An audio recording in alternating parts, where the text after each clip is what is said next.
Question 3 দেয়া আছে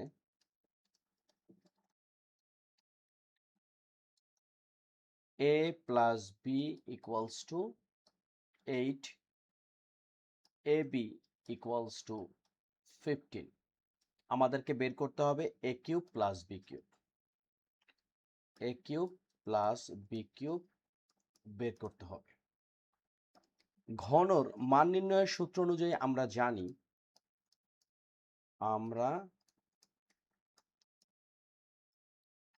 জানি a cube plus b cube সমান a plus b whole cube minus 3ab times a plus b। আচ্ছা, এই সূত্রটা যদি কোনো কারণে আমরা ভুলে যাই তাহলে কি করব? মানুষ ভুলতেই পারে। সেক্ষেত্রে আমাদের কাজ হবে বুদ্ধি খাটানো। যেমন a plus b whole cube এগেনস্টে আমরা লিখতে পারি a cube plus 3a square b plus 3ab square plus b cube. এখন আমরা এখানে যে কাজটা করতে পারি, এই যে a কিউব আর প্লাস b কিউবকে যদি আমরা একদিকে রাখি, a cube plus b cube, আর এই জায়গা থেকে আমরা যদি 3ab কমন নিই তাহলে কি পাচ্ছি? Plus 3ab। তাহলে কি আসতেছে? 3a স্কোয়ার b কে যদি 3ab দ্বারা ভাগ করি তাহলে পাচ্ছি a, আর 3ab স্কোয়ারকে যদি 3ab দ্বারা ভাগ করি তাহলে পাবো হচ্ছে b। এখন সুন্দর করে আমরা যে কাজটা করতে পারি, যে এখানে আছে a plus B whole cube, a plus B whole cube, আর এই পোর্শনটাকে যদি আমরা পক্ষান্তর করি তাহলে হয়ে যাবে minus 3ab times a plus B সমান কি থাকতেছে? a cube plus B cube. এভাবে একই জিনিসই কিন্তু আমাদের এখানে তাই হইল, a কিউব প্লাস বি কিউব ইকুয়ালস টু a plus B whole cube minus 3ab times a plus B. এখানে যে বিষয়টা আমি বোঝাতে চাচ্ছি তা হলো, কোনো কারণে যদি সূত্র ভুলে যাই কিভাবে আমরা সেটা পুনরুদ্ধার করতে পারি। আচ্ছা, এখন মূল বিষয়ে আসি। a প্লাস বি দেওয়া আছে কত? 8, তার মানে 8 cube minus 3 Times A B কত? 15 টাইমস a প্লাস বি কত? 8। এখন আমাদের মানটা কত হবে? 8 কে যদি আমরা কিউব করি কত পাবো? 8 কে যদি আমরা কিউব করি অর্থাৎ 8 কে 3 বার যদি গুণ করি 512, আর এই দিকে আসতেছে কত? এখানে আছে হচ্ছে গিয়ে 3 টাইমস 15 টাইমস 8, তাই তো 360। 360কে যদি আমরা 512 দ্বারা বিয়োগ করি অর্থাৎ 360 বিয়োগ করব হচ্ছে 512 দ্বারা, তাহলে 2 থেকে 0 বাদ দিলে 2, 11 থেকে 6 বাদ দিলে 5, তাই তো? ঠিক আছে তো? আর এদিকে 5 হাতে ছিল 1, 3 আর 1 4, 5 থেকে 4 বাদ দিলে 1। এই হচ্ছে আমাদের উত্তর। মূলত অঙ্কটা হচ্ছে এইটুকু, কিন্তু এতখানি আলোচনা করলাম, শুরুর দিকে যদি আমরা একটু বিস্তারিত আলোচনা করি পরে কিন্তু আমাদের সেই বিষয়গুলো কঠিন হবে না। তো 3 নম্বর অঙ্ক শেষ। 4 নম্বর অঙ্ক দেয়া আছে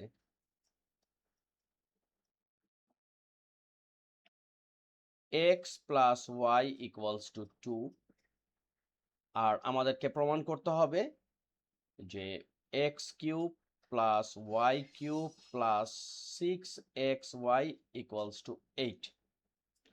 এখন আমরা যে কাজটা করতে পারি সেটা হচ্ছে এরকম, যে আমাদের বাম পক্ষ বা লেফট হ্যান্ড সাইড কত? সেটা x cube plus Y cube plus 6xy, right? আর তো কিছু দেওয়া নাই। এখন এখান থেকে কিভাবে আমরা অঙ্কটা বের করে আনতে পারি? আমরা যেটা করতে পারি সেটা হলো, এই যে x cube plus Y cube, এটার একটা সূত্র আছে। সূত্রটা কি? সূত্রটা তোমরা অবশ্যই ডান দিকে দেখাবা, আমি এখানে দেখাচ্ছি যে এ কিউব প্লাস বি কিউব, এর সূত্রটা কি? একটু আগে যে অঙ্কটা করছি আমরা 3 নাম্বার অঙ্ক, সেখানে আমরা জানি যে এটার এগেইনস্টে লেখা যায় a plus B whole cube minus 3ab times a plus B. ঠিক একই কাজ এখানে করব। আমরা লিখতে পারি x plus Y whole cube minus 3 times x Y times x plus Y, আর এখানে আছে প্লাস এক্স ওয়াই। এখন এক্স প্লাস ওয়াই এর মান কত দেওয়া আছে? 2।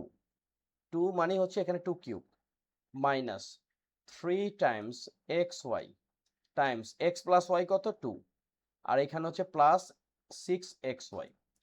এখন 2 কে যদি আমরা কিউব করি পাবো হচ্ছে 8 মাইনাস 2 আর 3 গুণ করলে আসতেছে 6xy, আর এখানে হচ্ছে প্লাস 6xy। ওকে, এখন খুব সহজেই কিন্তু আমরা 6xy কে মাইনাস করতে পারি 6xy দ্বারা, তাহলে হলো 0, আমরা পেলাম হচ্ছে 8। এটাই হচ্ছে আমাদের right hand side.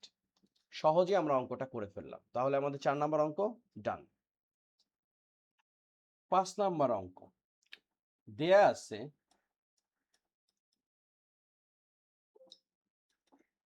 2x plus 3y equals to 13 এবং xy সমান দেওয়া আছে 6। আমরা করছি এই যে 5 নাম্বার অঙ্ক, যেখানে আমাদেরকে মান নির্ণয় করতে হবে 8x³ plus 27y³ এর মান। তাহলে আমরা লিখতে পারি প্রদত্ত রাশি সেটা কত? 8x³ plus 27y³। এখন 8x³ কে আমরা বিশ্লেষণ করলে পাই 8 কে যদি লিখি 2 আর x³ এর জায়গায় যদি লিখি x, তার উপরে যদি ঘন করি 2 কে কিউব করলে 8 আর x কে কিউব করলে x³। সেম থিং 27 কে আমরা লিখতে পারি এখানে 3 আর এদিকে y, তার উপরে কিউব। এখন বিষয়টা দেখতে কেমন দেখাচ্ছে? a³ plus b³। সুতরাং সূত্র অনুযায়ী আমরা লিখতে পারি এইরকম যে 2x plus 3y whole cube minus 3 times 2x times 3y times 2x plus 3y, right? এখন আমরা এই যে মান দেওয়া আছে 2x প্লাস 3y হচ্ছে 13, তার উপরে কিউব মাইনাস 3 দোকানে 6, 3 6 18, এদিকে xy, আর এখানে আসতেছে কত? 13, 2x প্লাস 3y হচ্ছে 13। এখন 13 কে যদি আমরা কিউব করি কত আসবে? 13 কে যদি কিউব করি, 13 কে কিউব করলে আমরা পাবো হচ্ছে বেশ বড় একটা মান 2197, 2197 মাইনাস এদিকে 18 টাইম xy এর মান কত? 6, আর এদিকে 13। এখন এই যে 2197 চেঞ্জ আপাতত করছি না, আর এই গুণফলটা কত আসে ক্যালকুলেটরের সহায়তা নই। 18 গুণ হচ্ছে 6 গুণ হচ্ছে 13, আমরা পাচ্ছি 1404। এখন এই 1404 কে যদি আমরা 2197 দ্বারা বিয়োগ করি পাবো 793। এই হচ্ছে আমাদের উত্তর। ওকে, খুব সহজে অঙ্কটা করে ফেললাম। 5 নম্বর অঙ্ক ডান।